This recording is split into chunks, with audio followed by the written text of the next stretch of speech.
Welcome back, everybody. In this video, I'll be discussing game design a bit more generally. I haven't really done this before. Normally, I'm making tutorials about specific things inside GB Studio, but I thought it'd be useful since the game jams are now over, that we think about how we made our game and how we might want to make our game in the future. So I think there's about 7 steps in making a game.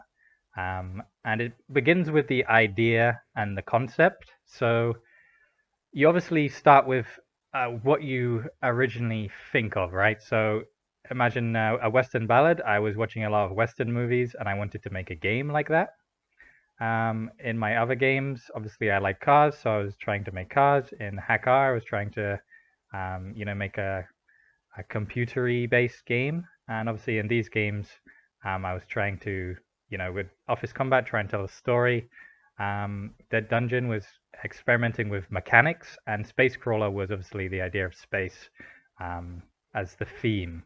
And obviously, once you've got your idea, you should write a plan. Obviously, with these 3 games, I didn't really do that very well. Office Combat, I definitely did. I wrote it all down and I made like a little storyboard, and it was very simple and very short. And I had mocked out the dialogue, and that was my plan.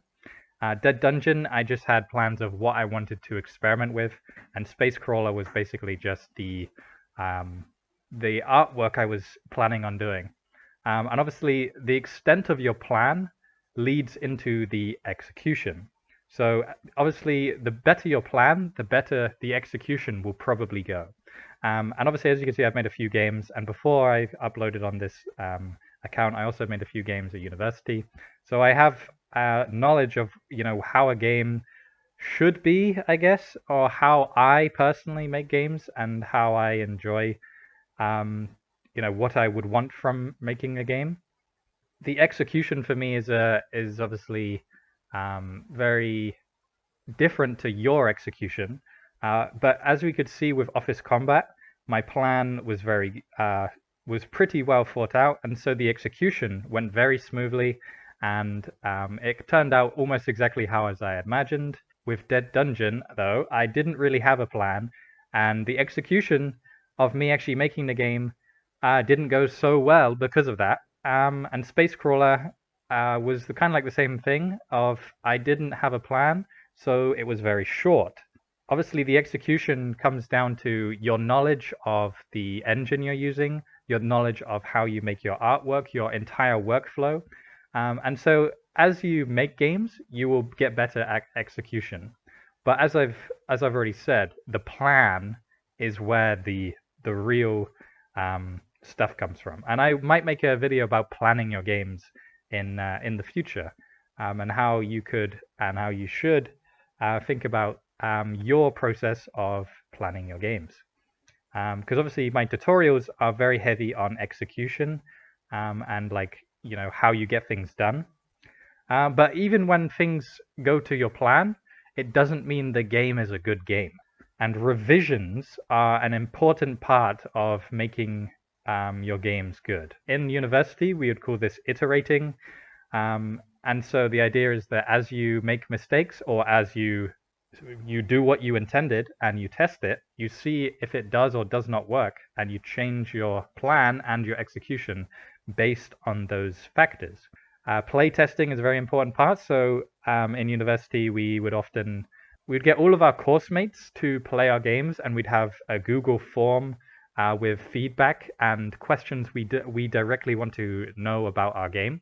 And from that, it would inform us on, what is working well and what isn't working well. It also really helps to, stand over them as they're playing, or like secretly, behind them, seeing exactly what they're doing, and if that is what you intended them to do. A great way I do it right now is I get my brother to play it, and then he sends me a video of him playing it. And often that is a great insight in how your game is perceived by people, and how you should change your game accordingly. And let's say that it all goes well, or if it doesn't, you still want to bring it to the light of day, into people's hands, and that would obviously be publishing. So obviously, when you're thinking about making a game, publishing is a very important part of how you should think about, setting up your artwork. And obviously, I didn't really think about it with these free games, but for example, Ticket Racing 2, I'm taking my time with it, and I'm trying to, when I wasn't busy, I was trying to share updates and of the artwork, of the gameplay, of the music, and I was trying to make it as like professional and as real as I could. And obviously, I will go back to that when I have the time. But publishing itself is very simple. Obviously, with these games, you just upload them to itch, and I have a video about uploading it to itch. But you also want to make sure people know about your game. So the great thing about my account is that I've been publishing games for a long time, and obviously people follow me. And if you've noticed, if you've taken part in the game jam, people may have followed you because of your games, and that is how you build a like a following of people who enjoy your games and want to see more. And obviously on Steam, it would be wish lists. And obviously on Twitter, it's follows. And you kind of want to, build the idea of you or your brand or even just your game and make it so that people are interested about your game without you even needing to try. And this is kind of what this YouTube channel is doing, I hope, where people, see my games and then or people see my videos and they see my games and they hopefully play them and watch the videos. So if you don't have a way of doing this, then it might be a good way, because otherwise you'll often see that you'll get a small spike at the start of when you publish a game because itch is promoting it as new, and then it drops off as it's stopped being recommended by itch. And that has happened with every single one of my games.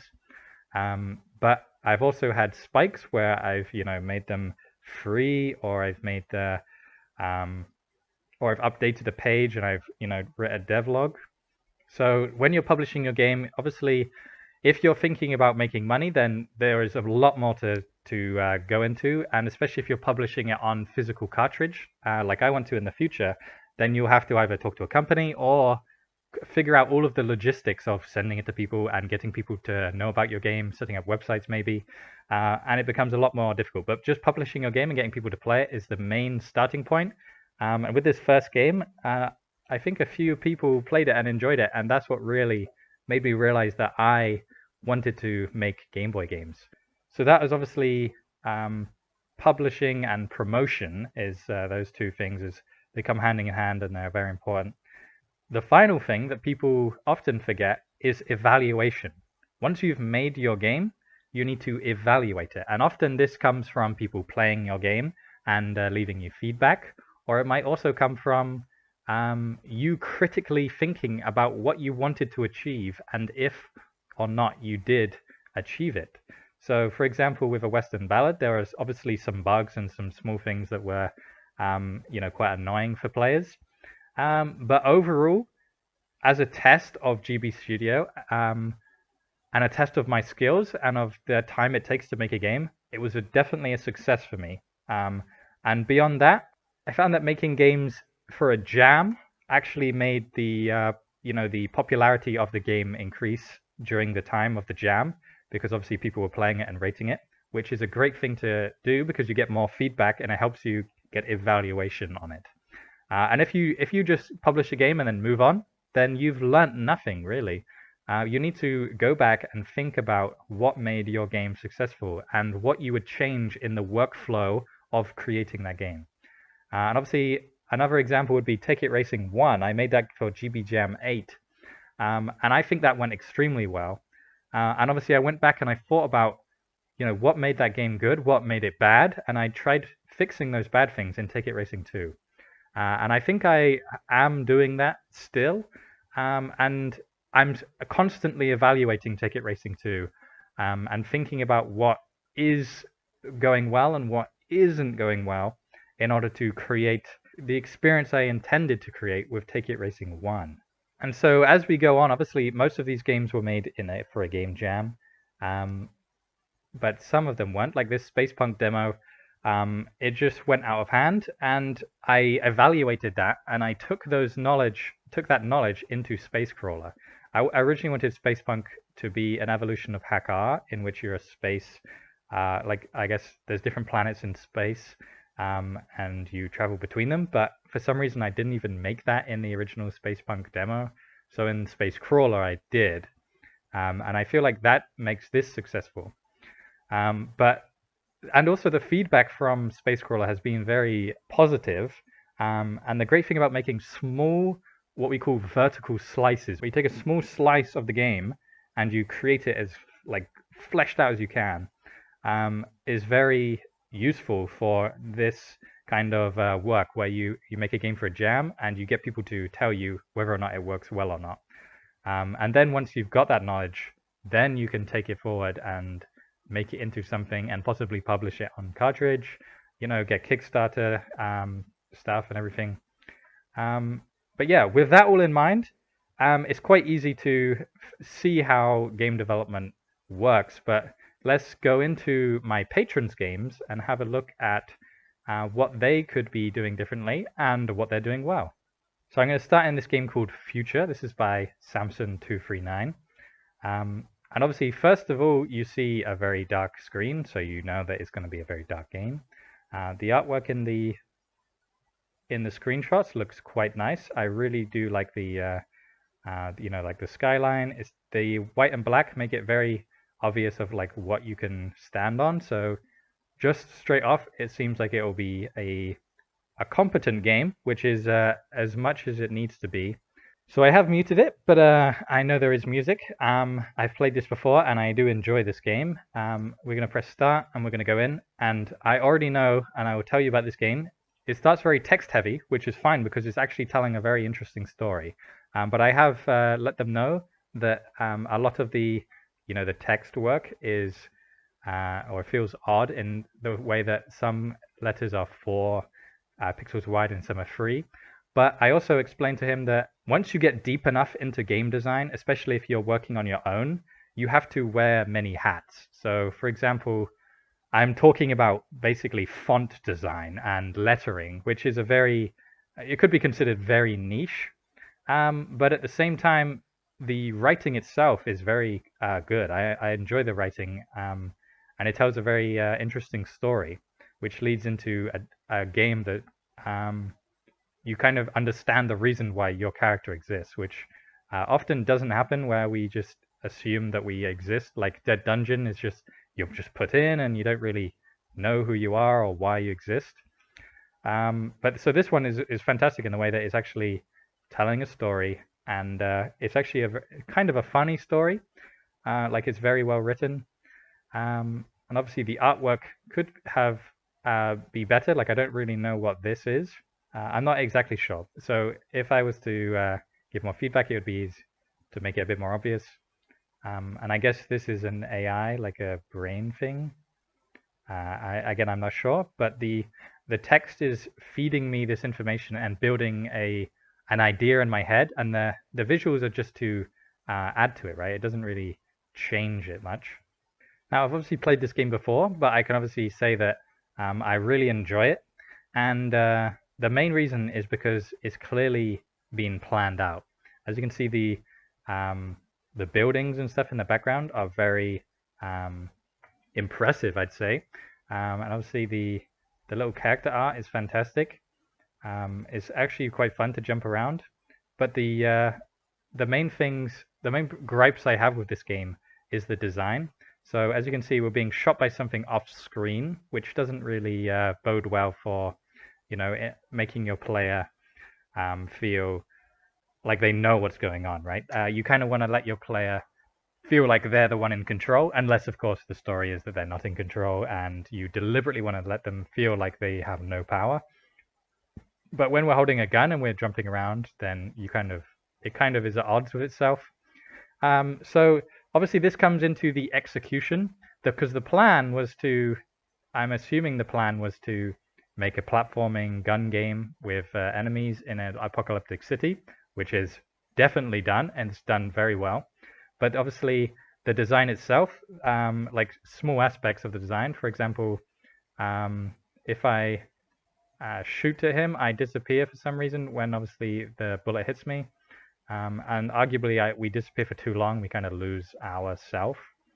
So obviously the design stuff comes with the feedback. So this feedback I'm providing hopefully will be knowledge in itself to improve the game, and other aspects like I saw in the comments that if you die, then you have to sit through the intro again, which is very long and isn't doesn't make sense to have to read through it all over again. So that is definitely a good piece of advice to help improve the game. But like I said, the execution is very well done. It's just some of the design aspects could be a little more polished. For example, this guy moving, like he moved for some reason, and then I died, and then now I have to play all over again, I think. I have to go through the text again. Yeah, so there is a few things that could be improved, but it's fun. It's done its job of being an apocalyptic like shooter game on a Game Boy, so it's a win-win-win.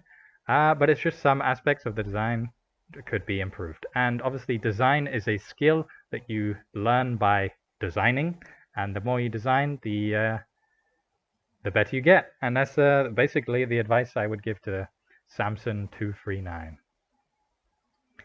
So we're now going to go on to this game by Game Portal, and it's called Issues Cancelled. And unfortunately, you can't make it full screen, which is very unfortunate. And as you can see, the difference between these pages is very different. This page obviously has had thought put into it. It's got the colors from the game, and it's very dark, just like his game. While this, it has a white background and the basic text. So you can kind of already tell that either they're new to, making games like this, or they haven't had time or the effort to put into make it as good looking as this one. If we actually look at the game, you can see it has the text of the basic GB Studio game, which isn't great. I'm not sure if this one had or not. But no, like see, it's got a different border, and I feel like the font is different. I'm not sure by how much though. And obviously, by making your game different than the template, then you are standing out against everyone else who is also using the template. And obviously, some people will be able to tell whether or not you're using GB Studio, but sometimes people make GB Studio games that are amazing, that don't look like GB Studio games, and I am blown away constantly. And I'm sure if you've played this game, then you might have some feedback as well, and I'm sure there are people who, in the submission to the GB Jam 9, gave some good feedback. But obviously you start in the top corner, and the first problem you find is that when you go over this question mark, it comes up again and again, right? So this is technical issues, which can be easily ironed out. So it's not really a big problem, but it is a problem nonetheless. And obviously, we have to collect these little question marks, but the annoying thing is the stars flashing. But when playing this on the browser doesn't do it justice, mainly because of the full screen issue. But when you actually look at the artwork, you can see that the idea is extremely strong. The idea of a comic book on a Game Boy clearly works. This is a fantastic test for anyone who wants to, put their artwork or comic book art or story art into a Game Boy game. You can see that it will work because of this. And this guy has done the work for you. I would love to see a full page or full screen comic that like moves across, has music, sound effects. Maybe the player is even part of it, or maybe point and click kind of style in some aspects. But unfortunately, this gameplay isn't as rewarding as the knowledge of the comic book is. So obviously we are this character and we have to avoid the stars. So if I jump down here and then jump up here, it's very hard to do. Like if I just do that, then back to start. So if we jump back in, then we'd have the same issue again with this thing. And that's because the player is two tiles wide and the trigger box is 1 tile wide. So we go for it twice because we're 2 tiles. Luckily it didn't show up 4 times.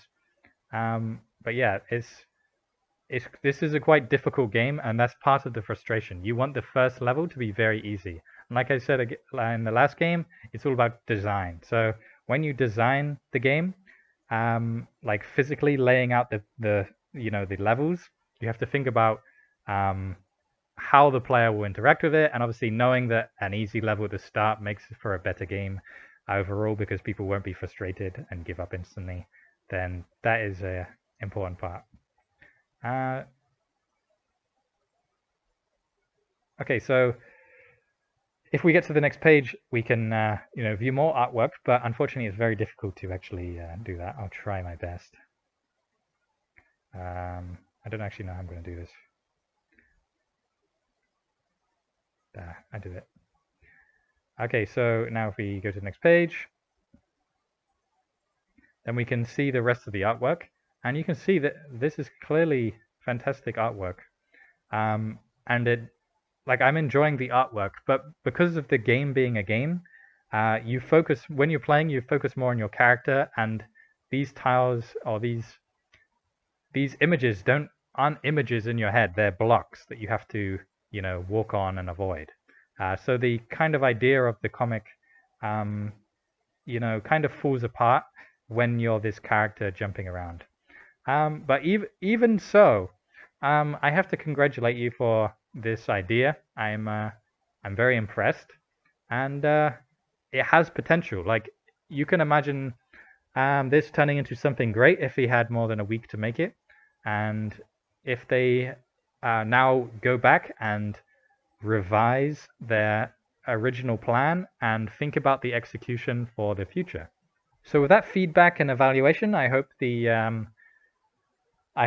Game Portal can improve this, because I'd really love to see a more full game with this idea. And if you didn't think about making a comic before, I hope this has inspired you, as we should all be inspiring each other, and this is definitely a good one.